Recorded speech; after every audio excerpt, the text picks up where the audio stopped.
বিসমিল্লাহির রহমানির রহিম। প্রিয় শিক্ষার্থীরা, আসসালামু আলাইকুম। আশা করি সবাই ভালো আছে। তোমাদেরকে পড়াবো দ্বারক ও দ্বারকত্ব। এটা হলো দ্বিতীয় পত্রের দ্বিতীয় অধ্যায়, স্থির তড়িৎ অধ্যায়। এর শেষের টপিক্সটা আর কি, দ্বারক ও দ্বারকত্ব। তোমরা জানো এই স্থির তড়িৎ অধ্যায়ে গুরুত্বপূর্ণ তিনটা বিষয় আছে।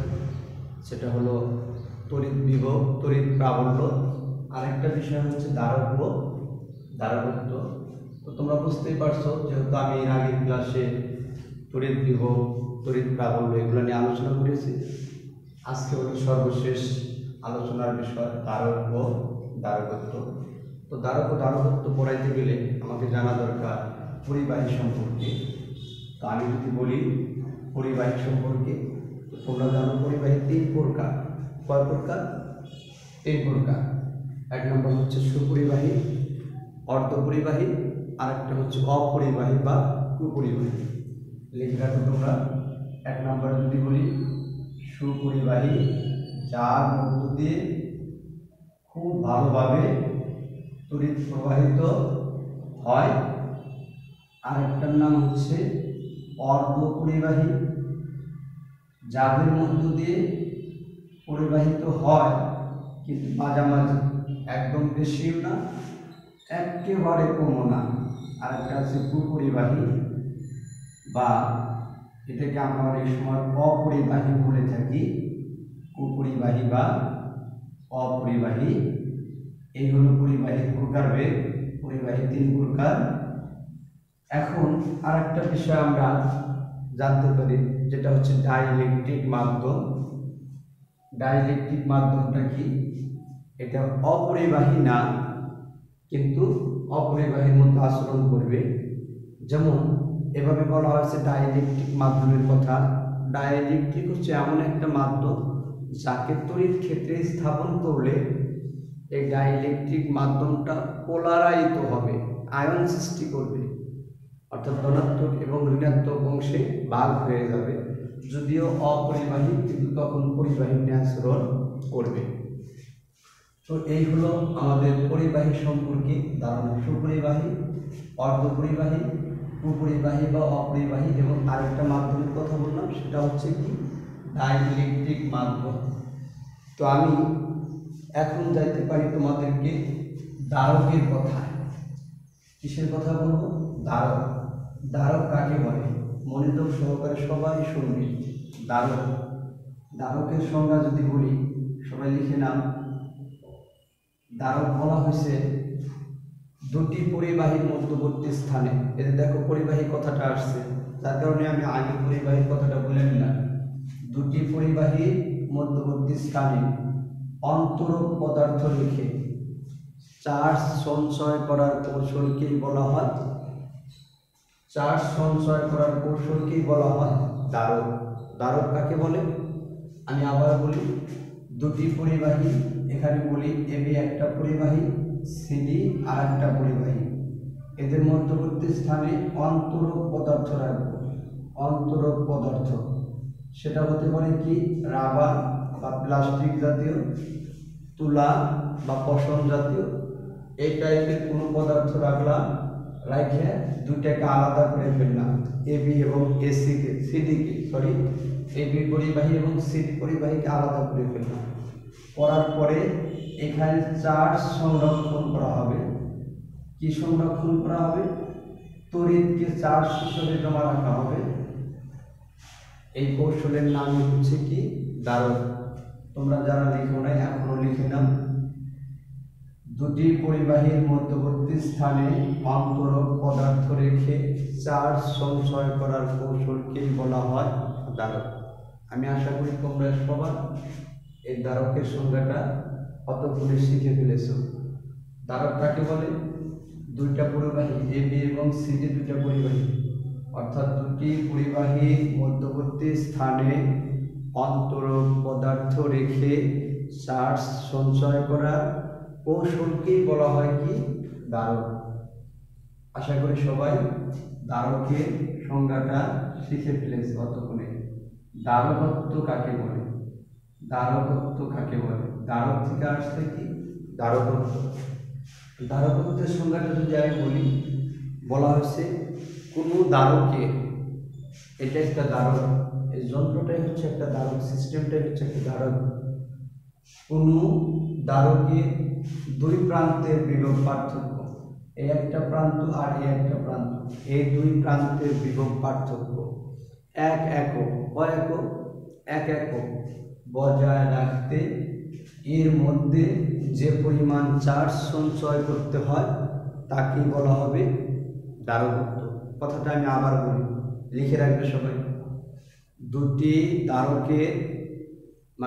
একটি দ্বারকে দুই প্রান্তের বিভব পার্থক্য এক একক বজায় রাখতে যে পরিমাণ চার্জ সঞ্চয় করতে হয় তাকে বলা হয় দ্বারকত্ব। তাহলে দেখো, দ্বারকত্বকে আমরা সি দ্বারা প্রকাশ করি, কি দ্বারা? সি দ্বারা। তাহলে দ্বারকত্ব সি সমান লেখা যায় কি Q by V. Q by কি ভি। কেন? ওই যে এবার যদি বলি বি একক বিভব পার্থক্যের জন্য সঞ্চিত চার্জের পরিমাণ হচ্ছে কিউ। সুতরাং এক একক বিভব পার্থক্যের জন্য সঞ্চিত চার্জের পরিমাণ হচ্ছে কিউ বাই ভি। সংজ্ঞায়িত তাই বললি, কোনো দ্বারকের দুই প্রান্তের বিভব পার্থক্য 1 ভোল্ট বা 1 একক বজায় রাখতে যে পরিমাণ চার্জ সঞ্চয় করতে হয় তাকে বলা হবে কি ওই দ্বারকের দ্বারকত্ব। দ্বারকত্বকে আমরা সি দ্বারা প্রকাশ করতে পারি, সি সমান কি কিউ বাই ভি। সি সমান কি কিউ বাই ভি, মনে থাকবে সবাই। এখন আসো, এই দ্বারকত্বের একক কি? দ্বারকত্বের একক হচ্ছে কি দ্বারকত্বের একক ফ্যারাডে। দ্বারকত্বের একক কি ফ্যারাডে। ক্যাপিটাল এফ দ্বারা প্রকাশ করা হয় দ্বারকত্বের একক ফ্যারাডে। দ্বারকত্বের আরেকটা একক আছে, যেমন সঞ্চিত চার্জ কিউ, কিউ এর একক এবং বিভব পার্থক্যের একক। তাইলে কিন্তু তুমি দ্বারকত্বের একক পেয়ে যাবে। আমরা চার্জের একক জানি কি কুলম্ব, আর ভি এর একক কি ভোল্ট। কুলম্ব পার ভোল্টও কিন্তু এই দ্বারকত্বেরই একক। এই দ্বারকত্বের একক ফ্যারাডেকে বিভিন্নভাবে প্রকাশ করা যায়, যেমন মাইক্রো ফ্যারাডে, যেমন ন্যানো ফ্যারাডে, যেমন পিকো ফ্যারাডে, এরকম লেখা থাকতে পারে। স্যার যেহেতু এটা লিখে দিলেন, একটু বুঝিয়ে দেন 1 মাইক্রো ফ্যারাডের সমান কত ফ্যারাডে? লিখে রাখবি 1 মাইক্রো ফ্যারাডের সমান 10⁻⁻6 ফ্যারাডে। 1 ন্যানো ফ্যারাডের সমান 10⁻⁹ ফ্যারাডে। 1 পিকো ফ্যারাডের সমান 10⁻12 ফ্যারাডে। আর 1 পিকো ফ্যারাডের সমান আরেকটা একক লেখা যায়, সেটা হলো 1 double micro Faraday. 1 double micro Faraday যা 1 পিকো ফ্যারাডে। তাই আমি আশা করি এই একক সম্পর্কে আর কোনো সমস্যা তোমাদের থাকবে না। এখন আমি বললাম দ্বারক কাকে বলে, দ্বারকত্ব কাকে বলে, দ্বারকত্বের সমীকরণ কি, আর দ্বারকত্বের একক কি। এককেরও বিভিন্ন রূপ তোমাদেরকে দেখিয়ে দিলাম। এবার আসো, এই দ্বারকত্ব কিন্তু 3 রকমের হয়ে থাকে। একটা হচ্ছে কি কোনো গোলকের দ্বারকত্ব, সমান্তরাল দ্বারকের দ্বারকত্ব, আর একটা হচ্ছে সিলিন্ডার আকৃতির দ্বারকের দ্বারকত্ব। আমরা সাধারণত এই সমান্তরাল পাত দ্বারকত্ব আর গোলকের দ্বারকত্ব নিয়ে বেশি আলোচনা করে থাকি। তো যাই হোক, আমি এটা কিন্তু একটা সমান্তরাল পাত দ্বারকের দ্বারকত্ব দেখাইলাম। দুইটা সমান্তরাল পরিবাহীর মধ্যবর্তী অন্তরক পদার্থ রেখে আমি যে দ্বারকটা পাইছিলাম সেই দ্বারকের দ্বারকত্ব এটা। যদি সেটা আর ব্যাসার্ধের গোলক হয়, যে আর ব্যাসার্ধের একটা গোলককে যদি কিউ চার্জে চার্জিত করা হয়, তাহলে সেই গোলকের দ্বারকত্ব সি সমান কত সেটাও কিন্তু আমরা নির্ণয় করতে পারি। সেই গোলকের দ্বারকত্ব সি সমান 4πε0r। মনে রাখবে সবাই, দ্বারকত্ব সি সমান কি 4πε কি আর। এখান থেকে আমরা আরেকটা বিষয় মনে রাখবো, সি সমানুপাতিক কি আর কোন চার্জযুক্ত গোলকের ধারকত্ব সি তার ব্যাসার্ধের সমানুপাতিক। ব্যাসার্ধ যত বাড়বে তার ধারকত্ব তত বাড়বে, ব্যাসার্ধ যত কমবে তার ধারকত্ব কিন্তু কমবে। এই হলো ধারকত্ব। কাকে বলে? ধারকত্ব কত প্রকার হতে পারে? 3 প্রকার। একটা হলো সমান্তরাল পাত ধারকত্ব, আর একটা গলীয় চার্জযুক্ত গোলকের ধারকত্ব, আর একটা হচ্ছে সিলিন্ডার আকৃতির ধারকত্ব। এইবার আসো ধারকত্ব 3টা সম্পর্কে ধারণা দিলাম, একক সম্পর্কে ধারণা দিলাম। এবার বলা হয়েছে একক আয়তনে সঞ্চিত শক্তি ইউ যদি হয় তাহলে ধারকত্বের সাথে তার সম্পর্ক কি? একক আয়তনে সঞ্চিত শক্তি, একক আয়তনে সঞ্চিত শক্তি ইউ সমান আমি লিখতে পারি হাফ সি ভি স্কয়ার। দেখো সি হচ্ছে ধারকত্ব, ভি হচ্ছে বিভব পার্থক্য। তাহলে ধারকত্বের সাথে সঞ্চিত শক্তির একটা সম্পর্ক ইউ সমান হাফ সি ভি স্কয়ার। আবার এটাকে লেখা যায় কি জানো? হাফ সমান কিউ ভি। কোথা থেকে লিখলাম কিউ ভি? এটা লেখা গেল এরকম, আমরা জানি সি সমান লেখা যায় কিউ ভি। তাহলে এই সি সমান কিউ ভি যদি এখানে লিখি কাটাকাটি করলে আমার এই সমীকরণটা দাঁড়ায়। আবার আমি এটাও লিখতে পারি ইউ সমান half Q square by C, এটা কোথায় পেলাম? এটা আবার পেলাম ভি সমান লেখা যায় কিউ বাই সি। তাহলে ভি এখানে ভি স্কোয়ার আছে, ভি স্কোয়ার এখানে কিউ স্কোয়ার লিখে সি স্কোয়ার হবে, কাটাকাটি করলে কিউ স্কোয়ার বাই সি হবে। তাহলে একক আয়তনে সঞ্চিত শক্তি এবং ধারকত্বের মধ্যে সম্পর্কটাকে আমরা এভাবেও কিন্তু লিখতে পারি। 3টা সমীকরণ তোমাদের মুখস্থ রাখতে হবে, মনে রাখতে হবে গাণিতিক সমস্যার সমাধান করার জন্য। ইনশাআল্লাহ পরবর্তী ক্লাসে আমি ধারকত্বের গাণিতিক সমস্যাগুলোর সমাধান তোমাদেরকে করে দেব। সবাই লিখে রাখছো তো? আশা করি সবাই লিখে রাখছো। আমি এই ভিডিও ক্লাস শেষে তোমাদেরকে কাউকে প্রশ্ন করবো, সঞ্চিত শক্তির সমীকরণ 3টা লিখো। আমি প্রশ্ন করবো ধারকত্বের সমীকরণ 3টা লিখো। মানে যখন যাকে যে প্রশ্ন করবো আশা করি সবাই উত্তর দেওয়ার চেষ্টা করবে ইনশাআল্লাহ। এবার আসো এই ধারককে আবার 2টা সংযোগে সাজানো যায়। একটা হলো শ্রেণী সংযোগ, আর একটা হচ্ছে কি সমান্তরাল সংযোগ। আমি খুব তাড়াতাড়ি শ্রেণী সংযোগ এবং সমান্তরাল সংযোগ সম্পর্কে বলবো। শ্রেণী সংযোগ সংজ্ঞাটা এরকম বলা হয়েছে, তোমরা হয়তো লিখে সারা পারবে। শুনো, যদি লিখতে চাও ভিডিওটা 1বার 2বার লিখে পুরোটা লিখে।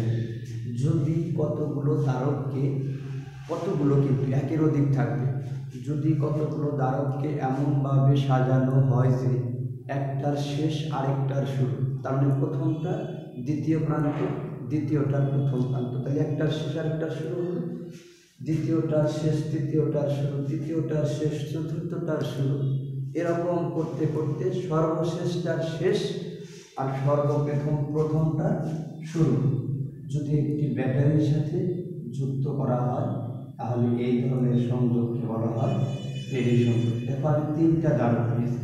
কয়টা ধারক? 3টা। একটাকে বলো C1, আর একটাকে বলো C2, আর একটা বললো C3। 3টা ধারককে যদি এরকম করে সাজায়, একটার শেষ আরেকটার শুরু, একটার শেষ আরেকটার শুরু, 3 নাম্বারটার শেষ 1 নাম্বারটার শুরু একটা ব্যাটারির সাথে যুক্ত করছি, তাহলে এই ধরনের সংযোগকে বলা হবে শ্রেণী সংযোগ। কি সংযোগ? শ্রেণী সংযোগ। আমি আবার বলি, কতগুলো ধারককে যদি এমনভাবে সাজানো হয় যে প্রথমটার শেষ দ্বিতীয়টার শুরু, দ্বিতীয়টার শেষ তৃতীয়টার শুরু, এরকম করতে করতে সর্বশেষটার শেষ এবং সর্বপ্রথমটার শুরু একটা ব্যাটারির সাথে যুক্ত করা হয়, তাহলে এই সংযোগকে বলা হয় শ্রেণী সংযোগ। দেখো এখানে 3টা আছে, এই 3টার পরিবর্তে যদি একটা ব্যবহার করতে চাই ওটার নাম হবে তুল্য ধারকত্ব। কি হবে? তুল্য ধারকত্ব। আর এই তুল্য ধারকত্বকে তখন প্রকাশ করা হবে কি বলো? তুল্য ধারকত্বকে প্রকাশ করা হবে সিএস দ্বারা। সিএস কেন? এটা সিরিজে যুক্ত আছে, সিরিজে যুক্ত থাকার কারণে সিএস দ্বারা প্রকাশ করছে। তাহলে আমি সিএস দ্বারা প্রকাশ করতে পারি। আমি যদি চিত্র দ্বারা প্রকাশ করতে চাই তাহলে এটার চিত্রটা হবে এরকম, তিনটার পরিবর্তে পাওয়া যাবে কয়টা, একটা। এটার নাম হবে কি সিএস, এটা মাইনাস এটা প্লাস। তাহলে এর রূপ হচ্ছে এটা, তুল্য ধারকত্বের রূপ হচ্ছে এটা। আশা করি সবাই তুল্য ধারকত্ব শ্রেণী সংযোগের ক্ষেত্রে নির্ণয় করতে পারবে ইনশাআল্লাহ। এরপরে যদি বলি সমান্তরাল সংযোগ, কি সংযোগ, সমান্তরাল সংযোগ। দেখো কত সহজ, শ্রেণী সংযোগটা হয়ে গেল, সমান্তরাল সংযোগটা আশা করি এরকম করে তোমরা শিখতে পারবে ইনশাআল্লাহ। সমান্তরাল সংযোগের সংজ্ঞাটা যদি বলি, যদি কতগুলো ধারককে এমনভাবে সাজানো হয় যে, এখানে তিনটে দিলাম, যদি কতগুলো ধারককে এমনভাবে সাজানো হয় যে ধারকগুলোর প্রথম প্রান্ত একটি নির্দিষ্ট বিন্দুতে এবং শেষ প্রান্ত আরেকটা নির্দিষ্ট বিন্দুতে যুক্ত করা হয় এবং ওই নির্দিষ্ট বিন্দু দুইটা আবার ব্যাটারির দুই প্রান্তের সাথে যুক্ত হয়, তাহলে এই ধরনের সংযোগকে বলা হয় সমান্তরাল সংযোগ। তাহলে C1 C2 C3 তিনটা ধারককে এমনভাবে সাজায় না, তিনটার প্রথম প্রান্ত এ বিন্দুতে একটা নির্দিষ্ট বিন্দু এবং শেষ প্রান্ত বি বিন্দুতে আরেকটা নির্দিষ্ট বিন্দু এবং এই এ ও বি বিন্দুকে আবার একটা ব্যাটারি ধনাত্মক এবং ঋণাত্মক বিন্দুর সাথে যুক্ত করে দিলাম। তাহলে এটার নামই হবে কি সংযোগ, সমান্তরাল সংযোগ। সমান্তরাল সংযোগের বেলায় তুল্য ধারকত্ব নির্ণয় সূত্র হচ্ছে C1 + C2 + C3। আরেকটা ব্যাপার মনে রাখবে তোমরা, সেটা হলো রোধ এর সংযোগ আর ধারকত্বের সংযোগ দুইটাই একই রকম, কিন্তু একটা আরেকটা উল্টা। রোধের উল্টা হচ্ছে ধারকত্ব, ধারকত্বের উল্টা হচ্ছে রোধ। খুব ভালো করে মনে রাখবে। তাই আমি এটাকে বলি একের ভিতরে দুই, একটা মনে রাখবে কষ্ট করে, আর একটা এমনি মনে থাকবে।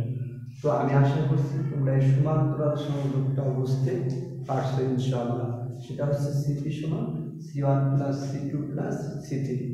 আমরা এটা তিনটা সমান্তরাল ধারকে তুল্য ধারকত্ব নির্ণয়ের সূত্র। স্যার এটার ক্ষেত্রে কিন্তু একটা তুল্য ধারকত্বের চিত্র দেখাইতে পারবে। হ্যাঁ দেখাইতে, দেখো একই তো, এই যে মাইনাস আর প্লাস, এটা হবে তখন কি সিপি, এটা হবে কি সিপি।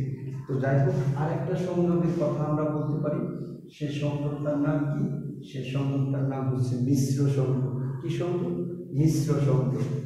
যদি কোনো সংযোগে একই সাথে শ্রেণী এবং সমান্তরাল দুটাই থাকে, সেটাকে আমরা বলতে পারি কি সংযোগ, মিশ্র সংযোগ। একই সাথে শ্রেণী এবং সমান্তরাল দুটাই থাকতে হবে, তাহলে সেটার নাম হবে কি বলো, সেটার নাম হবে মিশ্র সংযোগ। দেখো এখানে শ্রেণীও আছে আবার কি সমান্তরালও আছে, এই জন্য এটার নাম হবে কি মিশ্র সংযোগ। আশা করি এটাও তোমরা বুঝতে পারবে। এখন এটা C1 হয়, এটা C2 হয়, এটা C3, এটা C4। তাহলে দেখো এখানে আমি বলতে পারি C3 এবং C4 সমান্তরালে যুক্ত, তার সাথে C1 আর C2 হলো কি শ্রেণীতে যুক্ত, তার সাথে C1 আর C2 কি শ্রেণীতে যুক্ত। তাহলে একটা সংযোগের মধ্যে শ্রেণীও আছে সমান্তরালও আছে, এই জন্য এর নামকরণ করা হয় কি মিশ্র সংযোগ। আজকে আমি তোমাদেরকে ধারক কাকে বলে, ধারকত্ব কাকে বলে, ধারকত্বের একক এবং ধারকত্বের বিভিন্ন সংযোগ নিয়ে আলোচনা করলাম। আশা করি এই সূত্রগুলো, এই সমীকরণগুলো খুব ভালো করে মনে রাখবে তোমরা। এগুলার আলোকে আমি আরেকটা ক্লাস নেব, এই সমীকরণ বা সূত্রগুলো ইউজ করে গাণিতিক সমস্যার সমাধান করবো ইনশাআল্লাহ। তো ততক্ষণ পর্যন্ত সবাই ভালো থাকো, সুস্থ থাকো, এই কামনা শেষ করছি। ধন্যবাদ সবাইকে। আসসালামু আলাইকুম।